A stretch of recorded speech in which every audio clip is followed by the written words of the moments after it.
Newsfirst at 9. Headlines. Hello there, very good evening and welcome to your Primetime News Bulletin. I'm Shri Silva. I'm Stephanie Lazarus. Before we go into your stories in detail, let's take a look at the headlines. Schoolboy in Kandana killed in an accident in the school car park. Narendra Modi takes oaths as India's 15th Prime Minister, 44 ministers sworn in. Fans stage a protest on behalf of a contestant removed from the series of Superstar.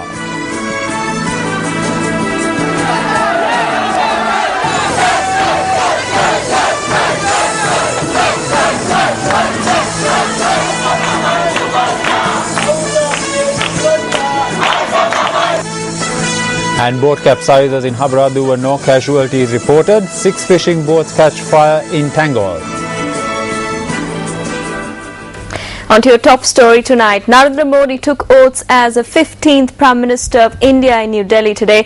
Newsfirst Ramesh Irugal Bandara joins us from the newsroom with more on this story. Ramesh? Thank you, Stephanie. A good evening to all our viewers. Well, during a grand ceremony at the stately presidential palace in New Delhi, Narendra Modi took oaths as the new Prime Minister of India. The charisma that Modi exuded throughout his election campaign was clearly visible at today's swearing-in ceremony as well.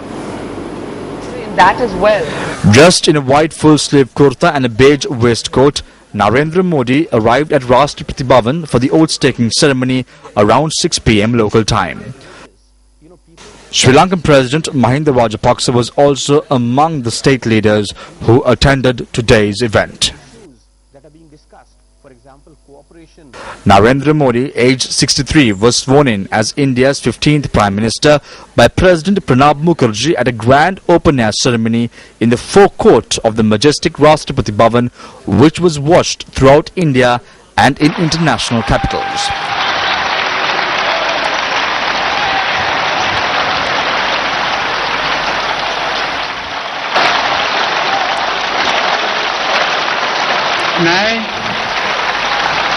मैं नरेंद्र दामोदर दास मोदी ईश्वर की शपथ लेता हूं कि मैं विधि द्वारा स्थापित भारत के संविधान के प्रति Narendra Modi promised to forge a strong and inclusive India after being sworn in. Modi said in a statement published on the Prime Minister's website, quote, "As we devote ourselves to take India's development journey to newer heights, we seek your support, blessings and active participation," unquote. The swearing-in ceremony was attended by nearly 4,000 guests, including top leaders from SAARC countries like Pakistan Prime Minister Nawaz Sharif and Sri Lankan President Mahinda Rajapaksa. President Pranab Mukherjee administered the oath of office and secrecy to Narendra Modi and his Council of Ministers in the presence of a host of leaders, including outgoing Prime Minister Manmohan Singh, Congress President Sonia Gandhi and Party Vice President Rahul Gandhi, besides leaders of various other parties and chief ministers of a number of states. Now, a total of 44 members, excluding Modi, was sworn in as ministers today. Modi's cabinet includes 24 individuals and senior leaders of the BJP, including BJP President Rajnath Singh, party seniors Nitin Gadkari, as well as Venkaiah Naidu. Rajnath Singh was appointed Minister of Home Affairs at today's event. Sushma Swaraj was appointed Minister of External Affairs. There were 10 ministers of state with independent charge, including VK Singh and BJP MPs Santosh Gangwar, Prakash Javadekar and Piyush Goyal. The 11 ministers of state include Upendra Kushwaha, Kiran Rijiju and Sujeev Kumar. Ahead of the oath-taking ceremony, Modi had indicated he would not like to have a large cabinet and that the focus would be on consolidation of portfolios. The Indian Prime Minister tweeted last night saying, quote, "Keeping our commitment to minimum government, maximum governance, we have made an unprecedented and positive change in ministry formation," unquote. Now, all SAARC leaders except Bangladeshi Prime Minister Sheikh Hasina, who was heading to Japan for bilateral talks, attended today's swearing-in ceremony. Bangladeshi Prime Minister Sheikh Hasina was represented by Speaker of Bangladesh's Parliament. Sri Lankan President Mahinda Rajapaksa arrived in New Delhi this morning for the oath-taking ceremony. Meanwhile, Pakistan Prime Minister Nawaz Sharif arrived in New Delhi today for the swearing-in ceremony of his incoming Indian counterpart Narendra Modi in a symbolic meeting of the two countries. Modi's invitation to Sharif has been interpreted as a significant olive branch to India's neighbour, and it marks the first time the leader from either country has attended his counterpart's inauguration since independence in 1947. In a goodwill gesture, Pakistan today freed 151 Indian fishermen, while Sri Lankan President Mahinda Rajapaksa ordered the release of all detained Indian fishermen on the eve of the swearing-in ceremony of Prime Minister Narendra Modi. Besides Sharif and Rajapaksa, Afghanistan President Hamid Karzai, the Bhutan Prime Minister, the Nepalese Prime Minister and Maldivian President Abdullah Yamin Abdul Gayoom was among the foreign dignitaries attending the ceremony. Bangladesh was represented by Speaker Shireen Chowdhury. India's new Prime Minister Narendra Modi made an early start to the day, and his Twitter feed was abuzz. Now the social media icon's Twitter feed was rife with activity today. While the capital New Delhi turned into a veritable fortress, Narendra Modi started out early this morning, making the memorial to the father of the nation, the late Mahatma Gandhi, in Rajghat, his first stop. Modi and leaders of the Bharatiya Janata Party who accompanied him to Rajghat then paid homage to the memorial. Modi also made time in his schedule to meet former Indian Prime Minister and BJP senior Atal Bihari Vajpayee at his residence today. The Prime Minister also took time to express his condolences to the families who lost loved ones in the Gorakhpur express train accident. Modi tweeted a few minutes later that he had spoken to the Cabinet Secretary and had asked him to take an overview of the situation and ensure timely assistance to those injured. India's Prime Minister Narendra Modi invited possible ministers for breakfast and a tea party before the swearing-in ceremony in New Delhi. Leaders of Modi's Hindu nationalist Bharatiya Janata Party or BJP and its allies drove to Gujarat Bhavan, the guest house of India's western state of Gujarat, where Modi is staying. Modi's appointment as the Prime Minister of India, how will it affect the region? You can air your views by logging on to www.newsfirst.lk. For the moment, that's it from now. Shane, it's back to you. Thank you, Ramesh. On to another story that made the headlines tonight. Now, a student died after being crushed by two school vans in the Kandana area. The police say that the accident occurred in the parking lot of a leading school in Kandana. A group of students had been preparing to get into their school van, which had been parked in the school's car park. The police say that another van which entered the car park collided with the stationary vehicle. 5 students suffered injuries after being trapped between the two vans. One student died after being admitted to hospital. The deceased has been identified as a grade 3 student. Especially the guardians of the students or the school children, they have a pivotal role in this connection, and they have to take every precautionary action in order to avoid these type of incidents. And especially the drivers in respect of school vehicle sector, they need to have an attitudinal change in respect of accidents and on the issues of this type of incident. A student of a leading school in Colombo died recently after being crushed to death by a lawn roller. The Sirasa Superstar program has become the topic of much controversy and debate in the recent past. The issue is being widely discussed on the internet as well. In such a backdrop, last Saturday's episode of Sirasa Superstar was held after several changes aimed at ensuring fairness were made. Harsha Chaturanga of Rajagiriya, who competed in season 6 of Sirasa Superstar, exited the program last evening. Harsha Chaturanga, bye-bye.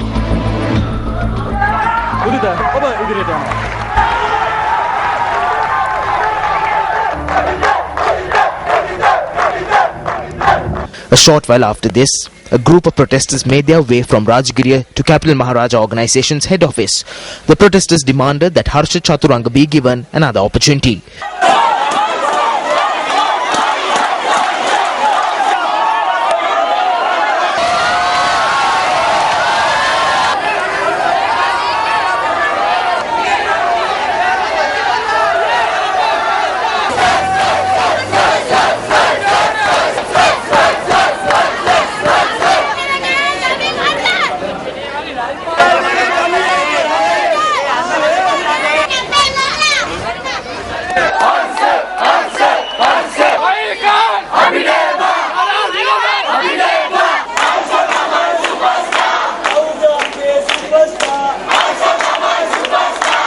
Police subsequently arrived at the location.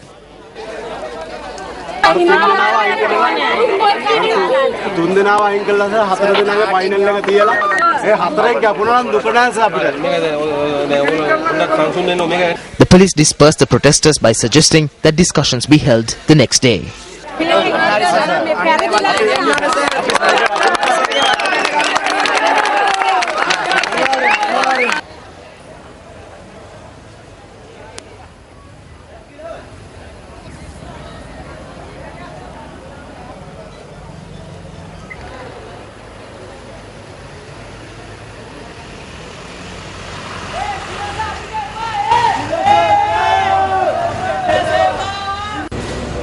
The representatives of protesters arrived at the Capital Maharaja organization's head office at 10:30 am this morning.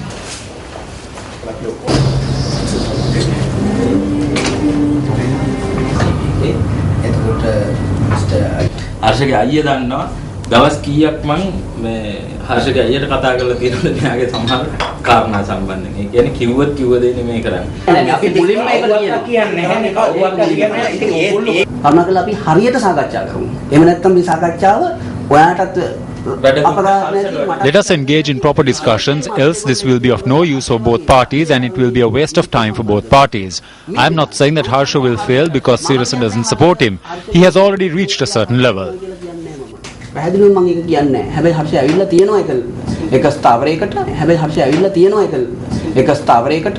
While discussions were ongoing on between representatives of the protesters and senior members of the Sirasa management, an organized group arrived in buses to the location and protested again.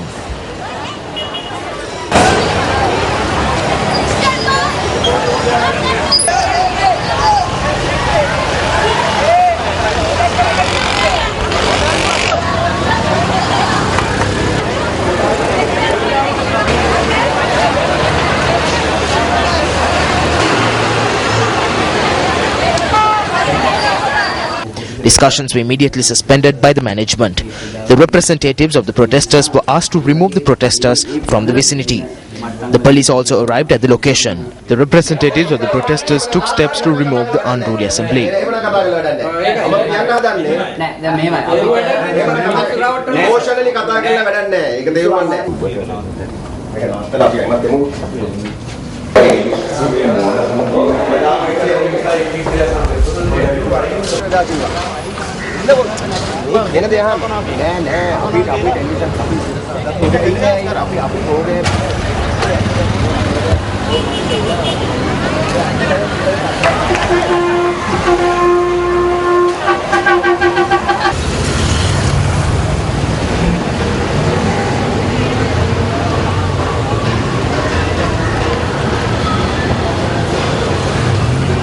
Following this, on the request of the representatives, a second round of discussions took place.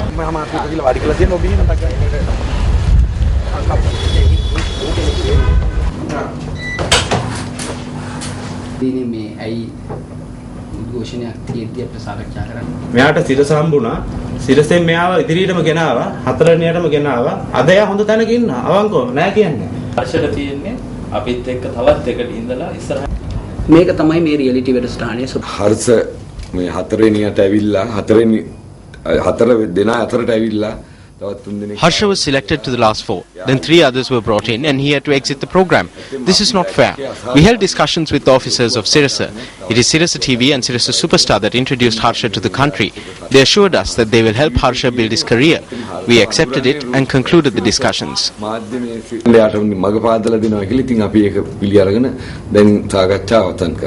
Several high-ranking police officers were also present at the time. Following the conclusion of discussions, the representatives of the protesters left the building.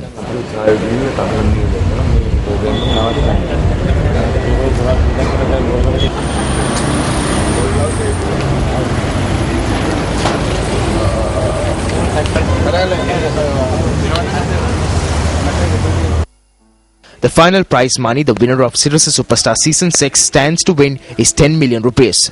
The management of the Sirasa Media Network has observed that certain groups are attempting to misuse SMS voting to cheat the system. The management therefore decided that 40% of the final outcome would be decided by the panel of judges and that the remaining 60% will depend on the SMS votes. The management took this decision in order to ensure a level playing field and equal opportunity to all competitors who take part in Sirasa Superstar regardless of their background. A fishing vessel that set out to sea met with an accident in the seas off Habaraduwa. According to our correspondent, the boat met with the accident this morning.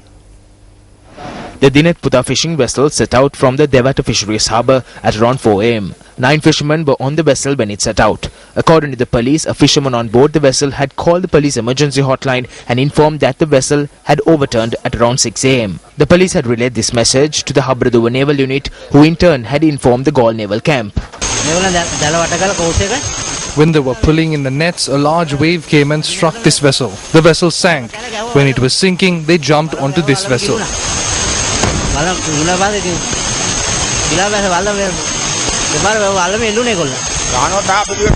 After the wave hit, we saw that the vessel had capsized. They had called the Navy and other authorities as well.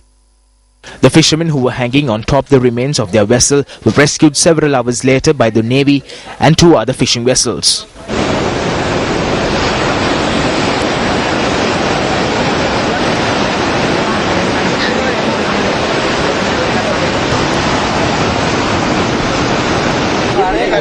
We revived a call that a vessel was in distress. We managed to tow it back some way before handing it over to the Navy. They took it for some distance. Then they also said they could not do it. In the end, 3 small vessels towed it back. The rescued fishermen were safely brought back to land by 12:30 p.m.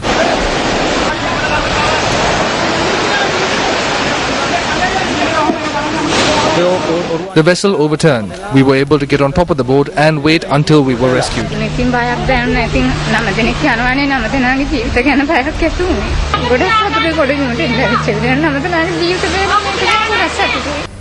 A fire broke out on a multi-day fishing trawler which was anchored at the Kulavella Fisheries Harbour in Tangol this afternoon. The police say that another 5 vessels located adjacent to the trawler were destroyed in the fire. The fire had broken out on the trawler at around 2 o'clock this afternoon at the Kulavella Fisheries Harbour in Tangol. The fire had spread when fishermen attempted to take the vessel out of the harbour in order to put out the fire. The police say that the flames were eventually doused by area residents together with the Navy. But 3 vessels were completely gutted by the fire, another 2 vessels were damaged. While no casualties were reported, the damage is yet to be estimated. While the cause of the fire had not been determined, the Tangol police are conducting further investigations. Remains of a helicopter found on the seabed off the coast of Chale in Mullaitivu have been entrusted to the Sri Lanka Air Force for further examination. Navy media spokesperson Commander Kosala Warnakulasuriya says that the remains of the chopper were taken to the Kankei Santure harbour. Navy divers had discovered the remains of the helicopter on the 24th. The parts were discovered on the seabed about 1 nautical mile eastwards off the coast of Chale in Mullaitivu. A group of divers from the Northern Naval Command on the ship Ranagaja discovered parts of a helicopter on the seabed yesterday. The find was made in the eastern sea off the coast of Chale. The parts have been taken to the Kankasanture harbour for now. We hope to conduct further inquiries. The Sri Lanka Air Force media spokesperson says that the parts had been identified as those belonging to a helicopter. He added that owing to the degraded state of the parts, they have been unable thus far to ascertain whether the chopper belonged to the SLAF. The SLAF media spokesperson noted that further inquiries are being conducted. Up next is our investigative journalism segment, Action TV.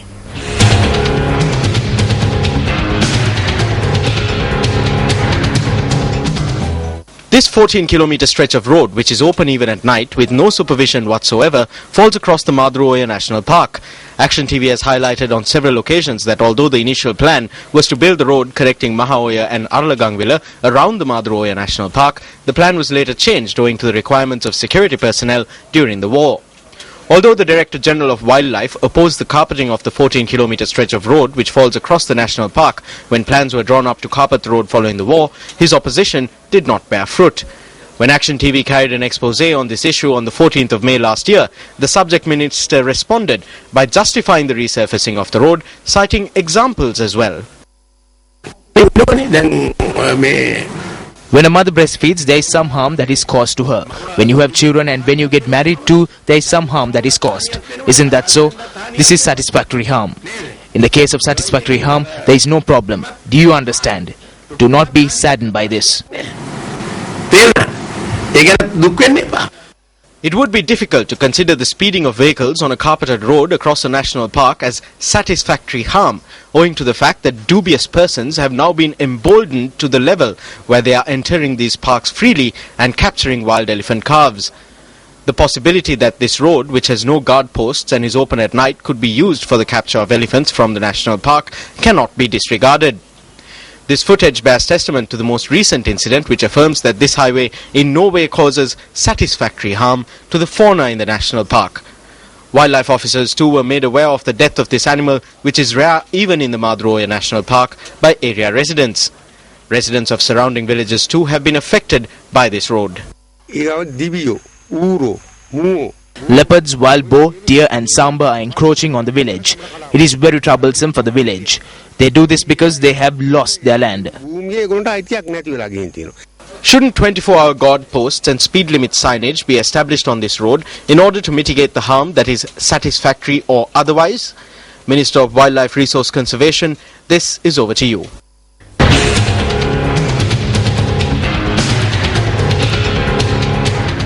The following remarks were made at a media briefing convened by the United National Party in Colombo today.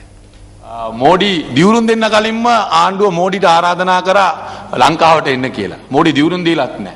The government invited Modi to visit Sri Lanka even before he took oaths. He had not even taken oaths yet. The government is that afraid of Modi. They are more afraid of Vimal Weerawansa now than Modi.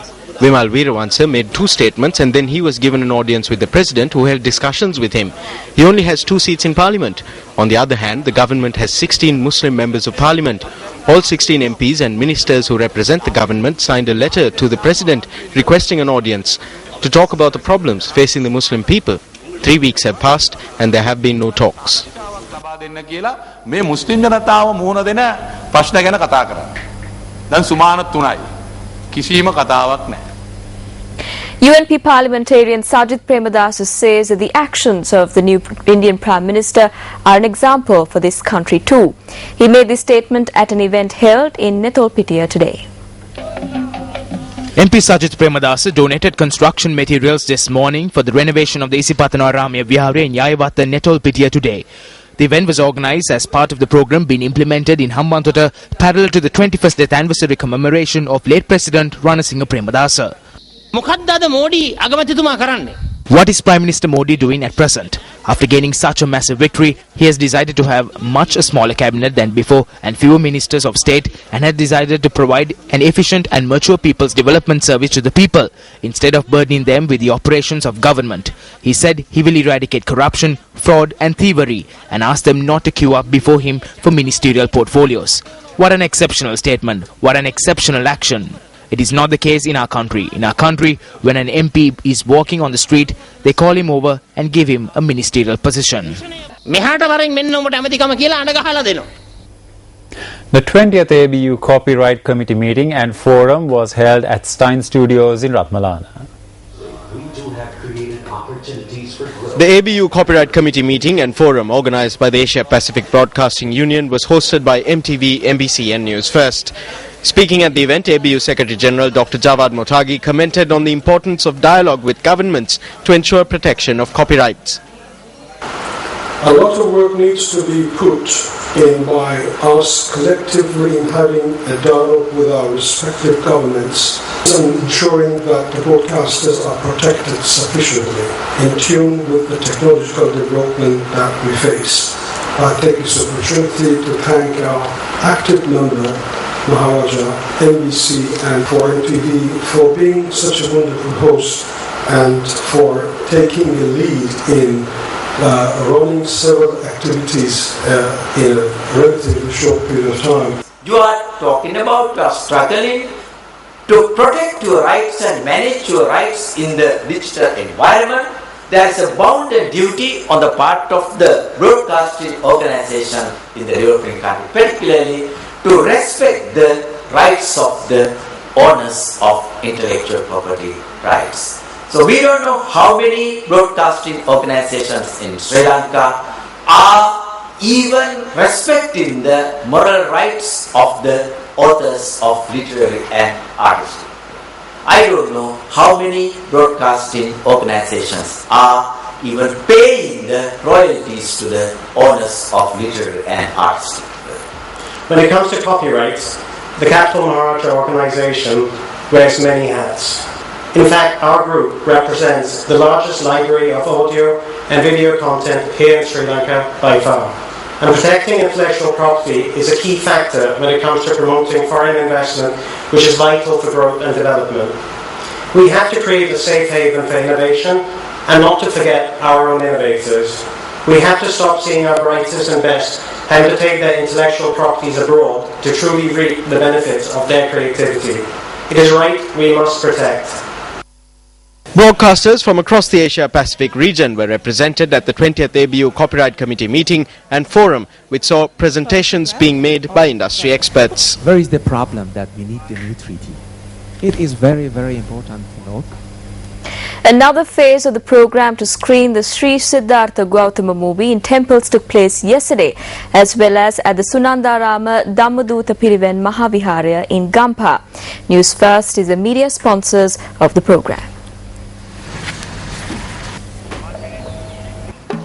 The program, which commenced in Kalaniya, is making its way to the ancient city of Anuradhapura. A large crowd gathered at the Sunandarama Dhammaduta Piriven Mahaviharya to witness a screening of Sri Gautama Buddha. A distinguished gathering including the movie's producer Naveen Gunaratna and its main actor Gagan Malik were present at the occasion.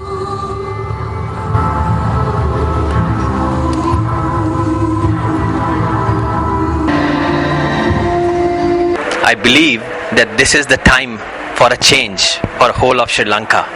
We are trying our level best to teach every child of Sri Lanka the sacrifice given by the enlightened one who became Buddha. It is good for the youth that such activities are taking place. We saw that such an event was happening on Sirius TV and we came here. We appreciate the fact that such a screening is taking place for the general public. Rather than reading off books, it is better for the children to witness such stories and take these virtues to heart.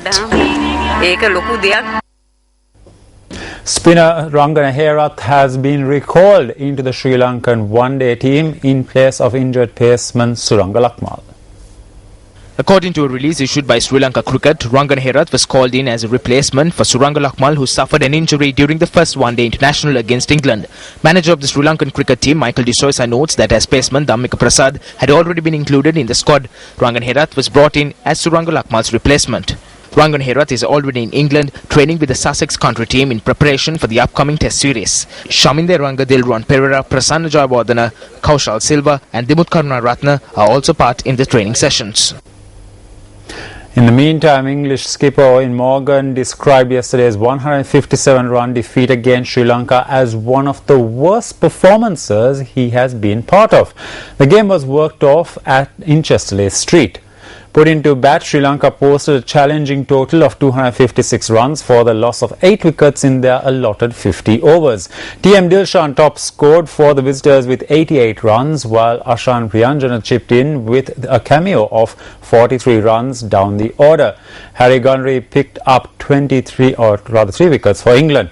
Nuwan Kulasekara gave Sri Lanka an early breakthrough, drawing first blood in the third over to dismiss Mitchell Carbetti for just 6 runs. The England team suffered an embarrassing meltdown in front of a home crowd and were eventually bundled out for 99 runs. Captain Morgan stood tall with a knock of 40 runs. Sachitra Senanayaka picked up 4 English scalps.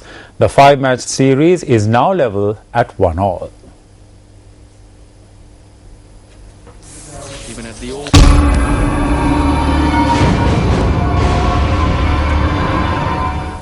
The Symphony of Sri Lanka will present Colombo's music-loving public with a rare treat this Saturday. The concert will be held at the BMICH.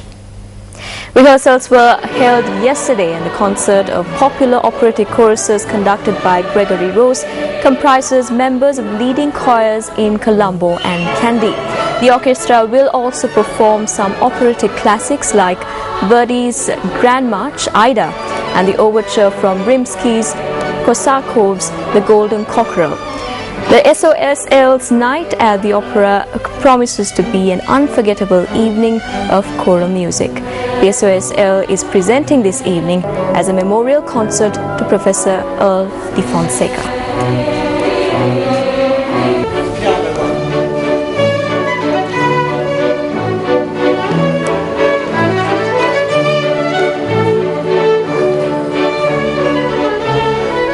Let's now take a quick look at the weather forecast for key towns and cities across the island.